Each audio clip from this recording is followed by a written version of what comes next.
Decluttering your stuff and simplifying your life is a pretty popular topic right now. But what if you could declutter your emotions and simplify your life? Join me today to learn a little bit more about that.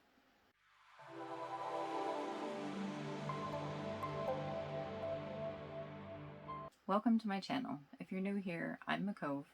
I'm the mom mentor, and I'm here to bring hope to your life, mothering, and relationships.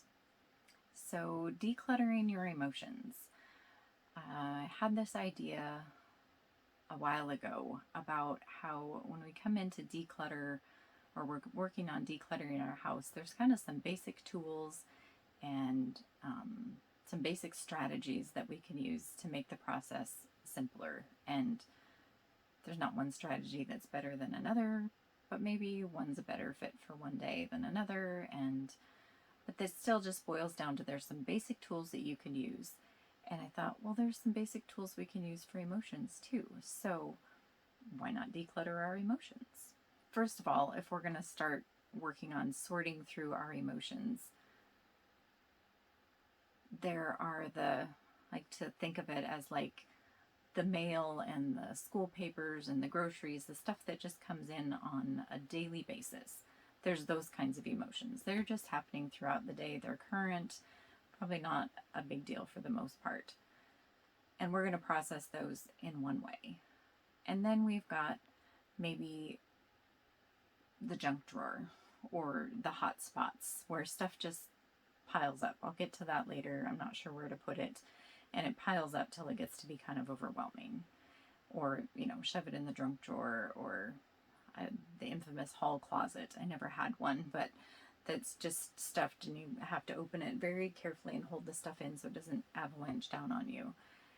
And we can do the same thing with our emotions. We can kind of just set them aside. I'm not sure what to do with that right now. I don't really have time. I don't want to deal with that ever. So maybe we've stuck it down in the basement or in a storage unit somewhere and just hoping it'll be forgotten about over time. And it really doesn't work so well. But when we recognize an emotion, then what are we going to do with it? So it's kind of like as you're going through decluttering, you pick up an item and you have to ask yourself the questions of whichever questions you choose. Do I love this? Does it spark joy? Have I used it in the last month, 6 months, year? Whatever questions you use, you pick it up and you have to ask those questions to decide what to do with it. So we're going to do the same thing with our emotions. You recognize the emotion, pretend to pick it up, focus on it. What is it? Can you name it? What is it that you're feeling? Recognize you're feeling something. Can you name what you're feeling? And then the next question might surprise you, but the question is the emotion yours? Many women are very empathic and very attuned to especially their family and friends, and some even more so to just the environment around them and the atmosphere. And the atmosphere is full of spirits and other people's emotions and stuff. And so you can pick up stuff and be feeling things and it's not actually yours. So that's the first question to answer. Is it yours? Because if it's not yours, then we're going to do one thing with it. If it is yours, we've got another process. So if it's not yours, the question is, God, do I need to do anything with this? If he says no, obviously, just let it go. Okay, that's not mine. If he says yes, then ask what it is that he wants you to do with it. Can you do it now? Then go ahead and do it. And if not, then, make a note or a reminder, whatever you need to do what he said to do with that emotion. So that might sound kind of confusing. An example would be one day I was driving to town and recognized that I was feeling a really heavy grief. And I was like, this doesn't really make sense. Like, I don't have anything in my life to be feeling this grief about. So I was like, Lord, what is this? Why am I feeling this? And he reminded me of a woman that I had been praying for through Facebook who had been contending for life for her unborn baby. And they had lost the baby the day before. And so it's like, oh yeah, I'm feeling her grief because I know what that's like to lose an unborn baby, and I hadn't even been contending and all of that. So it's just like, oh yeah. So I was like, okay, Lord, what do you want me to do with this? And he just said he wanted me to pray for them. And so I did. I just prayed for him to comfort them and surround them with people that would hold them with truth and comfort, and then it lifted. The grief was gone. So that's an example of when emotion isn't yours, and how to process that.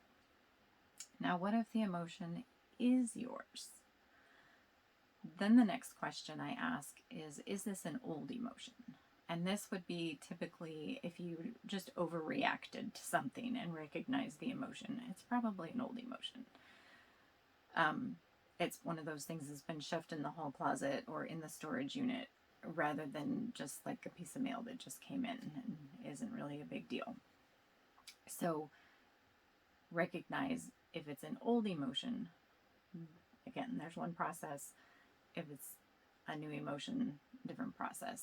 Well, kind of.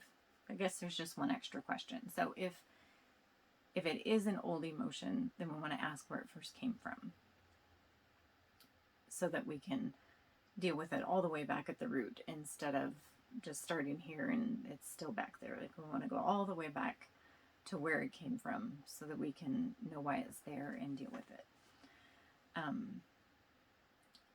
And then wherever it first came from, or if it just came right now, it's a brand new emotion about a new situation, then we want to ask, what's the message it has? Because emotions carry messages for us. And so we want to be sure to get those messages. And the reason that those old emotions don't go away is because God's word never returns to him void in his message. So he has a word for you in those emotions. There's a message that you need. And until you pay attention to it, it's not going away, because his word doesn't come without accomplishing what he sent it to accomplish.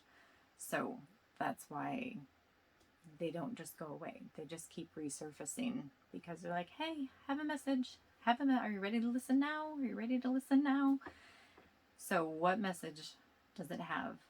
And then what do I need to do with that message? Because the message is to take action. And that might mean forgiving somebody. It might mean grieving something. But there's action to take based on that message that emotion had for you. And so if all of this sounds confusing, or if you're like, I know I got a bunch of stuff stuffed in the junk drawer, or maybe stashed up in the attic, I would love to help you with that. Maybe see these decluttering and different YouTube things where they come in and the expert comes in and helps you declutter your space to help you get it organized or whatever. Emotionally, that's what I would love to do for you. Come in, create a safe space where it's okay to look at that stuff and start getting it taken care of and getting it cleared out. So